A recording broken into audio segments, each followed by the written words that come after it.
Hi, welcome back again my YouTube channel. ಇವತ್ತಿನ ವಿಷಯ ಬಂದ್ಬಿಟ್ಟು ಒಳ ಮೀಸಲಾತಿ ಬಗ್ಗೆ ಇವತ್ತು ನಾನು ನಿಮಗೆ ತಿಳಿಸ್ಕೊಡ್ತೀನಿ. ಒಳ ಮೀಸಲಾತಿ ಇನ್ನೇನು ವರದಿಯನ್ನು ಸಲ್ಲಿಸಿದ್ದಾರೆ. ಸೊ ಈಗ ಒಳ ಮೀಸಲಾತಿ ವರದಿ ಸಲ್ಲಿಸಿದ ಮೇಲೆ ಕೆಲವೊಂದು ಹುದ್ದೆಗಳು ನಿಮಗೆ ಅಧಿಸೂಚನೆ ಆಗ್ತವೆ, ಪಕ್ಕನೇ ಅಧಿಸೂಚನೆ ಆಗ್ತವೆ. ಅದಕ್ಕೆ ಯಾವೆಲ್ಲ ಹುದ್ದೆಗಳು ಅಧಿಸೂಚನೆಗೆ ರೆಡಿಯಾಗಿವೆ, ನಾವು ಯಾವುದಕ್ಕೆಲ್ಲ ಸ್ಟಡಿ ಮಾಡಬೇಕು, ನಾವು ಯಾವ ಪದವಿನ ಪಡೆದುಕೊಂಡಿದ್ವಿ, ಆ ಪದವಿಗೆ ತಕ್ಕಂತೆ ಯಾವೆಲ್ಲ ಹುದ್ದೆಗೆ ನಾವು ರೆಡಿ ಆಗಬೇಕು ಅನ್ನೋದನ್ನು ನಾವಿವತ್ತು ನೋಡೋಣ. ನೋಡಿ, ಈ ಒಳ ಮೀಸಲಾತಿ ಆದ ನಂತರವೇ ಕೆಲವೊಂದಷ್ಟು ಲೀಸ್ಟಲ್ಲಿ ರೆಡಿಯಾಗಿ ಇಟ್ಕೊಂಡಿದ್ದಾವೆ ಕೆಲವೊಂದು ಹುದ್ದೆಗಳು. ಅವು ಯಾವೆಲ್ಲ ಹುದ್ದೆಗಳಂತ ನಾವೀಗ ತಡ ಮಾಡೋದು ಬೇಡ. ಯಾವೆಲ್ಲ ಹುದ್ದೆಗಳು ರೆಡಿಯಾಗಿವೆ, ನಾವು ಯಾವುದಕ್ಕೆಲ್ಲ ಪ್ರಿಪೇರ್ ಕೊಡಬೇಕು, ಯಾವುದನ್ನು ಓದಬೇಕು ಅನ್ನೋದನ್ನು ಈಗ ನೋಡೋಣ. ನೋಡಿ, ಇಲ್ಲಿ ಒಳ ಮೀಸಲಾತಿ ಆದ ತಕ್ಷಣವೇ ಇಲ್ಲಿ ಅಧಿಸೂಚನೆಗೆ ಸಿದ್ಧವಿರುವ ರೆಡಿಯಾಗಿದ್ದಾವೆ ಆಲ್ರೆಡಿ ಎಲ್ಲ ಹುದ್ದೆಗಳು. ಯಾವೆಲ್ಲ ಹುದ್ದೆಗಳು ರೆಡಿಯಾಗಿವೆ ಅನ್ನೋದನ್ನು ನಾವು ನೋಡೋಣ.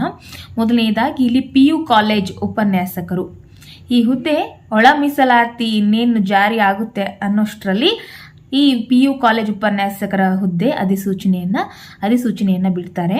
ನೋಡಿ, ಈಗ PU ಕಾಲೇಜ್ ಉಪನ್ಯಾಸಕರಾಗಿರ್ಬೇಕು ಅಂತಂದ್ರೆ ಏನೆಲ್ಲ ಪದವಿಯನ್ನು ಪಡೆದುಕೊಂಡಿರ್ಬೇಕು ಅಂತಂದ್ರೆ MA ಆಗಿರ್ಬೋದು, MSc ಆಗಿರ್ಬೋದು, MCom ಆಗಿರ್ಬೋದು, ವಿತ್ BEd ಆಗಿರಬೇಕು.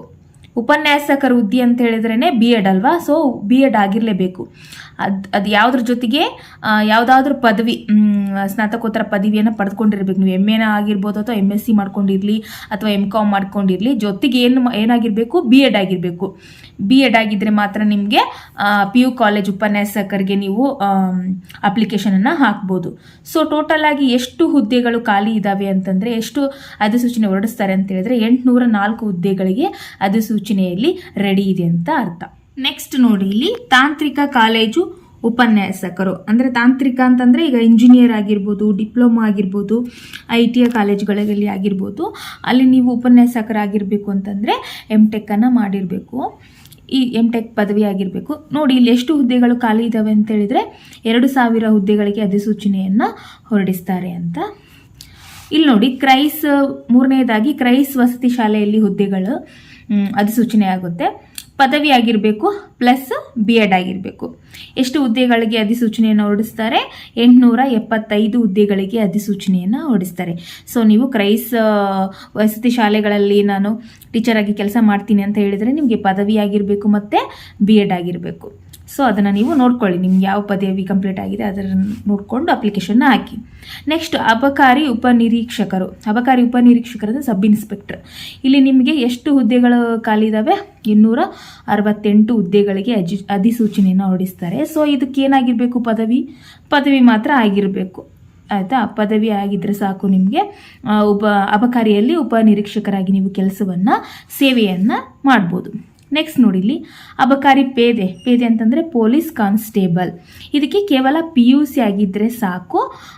ಅಬಕಾರಿ ಪೇದೆಗೆ ನೀವು ಅರ್ಜಿಯನ್ನು ಹಾಕ್ಬೋದು. ಅಧಿಸೂಚನೆಯನ್ನು ಹೊರಡಿಸಿದಾಗ ಅಬಕಾರಿ ಪೇದೆಗೆ ನೀವು ಅರ್ಜಿಯನ್ನು ಸಲ್ಲಿಸ್ಬೋದು. ಸೊ ಎಷ್ಟು ಹುದ್ದೆಗಳು ಅಧಿಸೂಚನೆ ಹೊರಡಿಸ್ತಾರೆ ಅಂತ ಹೇಳಿದ್ರೆ 677 ಹುದ್ದೆಗಳಿಗೆ ಅಧಿಸೂಚನೆಯನ್ನು ಹೊರಡಿಸ್ತಾರೆ. ಸೊ ನೋಡ್ಕೊಳ್ಳಿ, ನೀವೇನಾದರೂ PUC ಆಗಿತ್ತು ಅಂತಂದರೆ, ನಿಮ್ಗೆ ಏನಾದರೂ ಪೊಲೀಸ್ ಕಾನ್ಸ್ಟೇಬಲ್ ಮೇಲೆ ಇಂಟ್ರೆಸ್ಟ್ ಇತ್ತು ಅಂತಂದರೆ ನೀವು ಅಧಿಸೂಚನೆ ಹೊರಡಿಸಿದಾಗ ಅಬಕಾರಿ ಪೇದೆಗೆ ನೀವು ಅಪ್ಲಿಕೇಶನ್ನ ಹಾಕ್ಬೋದು. ನೆಕ್ಸ್ಟ್ ನೋಡಿ, ಇಲ್ಲಿ ಶಿಕ್ಷಕರ ನೇಮಕಾತಿ. ಇಲ್ಲಿ ಶಿಕ್ಷಕರ ನೇಮಕಾತಿ ಅಂತ ಅಷ್ಟೇ ಇದೆ. ಅಂದರೆ ಪ್ರೌಢಶಾಲಾ ಶಿಕ್ಷಕರಾಗಿರ್ಬೋದು ಅಥವಾ ಪ್ರಾಥಮಿಕ ಶಾಲಾ ಶಿಕ್ಷಕರಾಗಿರ್ಬೋದು, ಅದನ್ನು ಅಧಿಸೂಚನೆಯನ್ನು ಹೊರಡಿಸಿದ ಮೇಲೆ ನೋಡಬೇಕು ಯಾವ ಹುದ್ದೆ ಎಷ್ಟು ಹುದ್ದೆಗಳು ಅಧಿಸೂಚನೆ ಆಗ್ತವೆ ಅನ್ನೋದನ್ನು ಅಧಿಸೂಚನೆಯನ್ನು ಹೊರಡಿಸಿದ ಮೇಲೇ ನಾವು ಕಾದು ನೋಡಬೇಕಾಗಿದೆ. ಒಟ್ಟು ಅಂತ ಹೇಳಿದರೆ 16,000 ಶಿಕ್ಷಕರ ನೇಮಕಾತಿಯನ್ನು ಅಧಿಸೂಚನೆಯನ್ನು ಮಾಡ್ತಕ್ಕಂಥದ್ದು ಒಂದು ಮಾಹಿತಿ ಬಂದಿದೆ. ಸೊ ಅದಿಷ್ಟು ಪ್ರೌಢ ಮತ್ತು ಪ್ರಾಥಮಿಕ ಶಾಲಾ ಶಿಕ್ಷಕರ ನೇಮಕಾತಿ ಆಯಿತು. ನೆಕ್ಸ್ಟ್ ಇಲ್ಲಿ ಪೊಲೀಸ್ ಸಬ್ ಇನ್ಸ್ಪೆಕ್ಟರ್ ಹುದ್ದೆಗೆ ಅಧಿಸೂಚನೆಯನ್ನು ಹೊರಡಿಸ್ತಾರೆ. ಇದಕ್ಕೆ ಏನೆಲ್ಲ ಕ್ವಾಲಿಫಿಕೇಷನ್ ಆಗಿರಬೇಕು ಅಂತಂದರೆ, ಯಾವುದೇ ಡಿಗ್ರಿ ಪದವಿ ಆಗಿರಬೇಕು. ಮತ್ತು ಎಷ್ಟು ಹುದ್ದೆಗಳಿಗೆ ಅಧಿಸೂಚನೆ ಹೊರಡಿಸ್ತಾರೆ ಅಂತ ಹೇಳಿದರೆ 600 ಹುದ್ದೆಗಳಿಗೆ ಅಧಿಸೂಚನೆಯನ್ನು ಹೊರಡಿಸ್ತಕ್ಕ. ಹಾಗೆ ಲಾಸ್ಟ್ ಕೊನೆಯದಾಗಿ ನೋಡಿ SDA ಮತ್ತು FDA ಕೂಡ ಕನ್ಫರ್ಮ್ ಆಗ್ತವೆ. ನೋಡಿ ಇಲ್ಲಿ SDAಗೆ ಏನಾಗಿರಬೇಕು ಕ್ವಾಲಿಫಿಕೇಷನ್ ಅಂತಂದರೆ PUC ಆಗಿದ್ದರೆ ಸಾಕು. ಇನ್ನು FDAಗೆ ಏನಾಗಿರಬೇಕಪ್ಪ ಅಂತಂದರೆ ಡಿಗ್ರಿ ಆಗಿರಬೇಕು. ಗೊತ್ತಾಯ್ತಲ್ವಾ? ಸೊ ಈ SD ಆಗಿರ್ಬೋದು ಮತ್ತು FD ಆಗಿರ್ಬೋದು ಟೋಟಲ್ ಆಗಿ ಎಷ್ಟು ಪೋಸ್ಟ್ಗೆ ಅಧಿಸೂಚನೆಯನ್ನು ಹೊರಡಿಸ್ತಾರೆ? 1000 ಪೋಸ್ಟ್ಗೆ ಅಧಿಸೂಚನೆಯನ್ನು ಹೊರಡಿಸ್ತಾರೆ. ಸೊ ಇಲ್ಲಿ ತಿಳ್ಕೊಳ್ಳಿ, SD ಆಗಿದ್ದರೆ PUC ಆಗಿರಬೇಕು.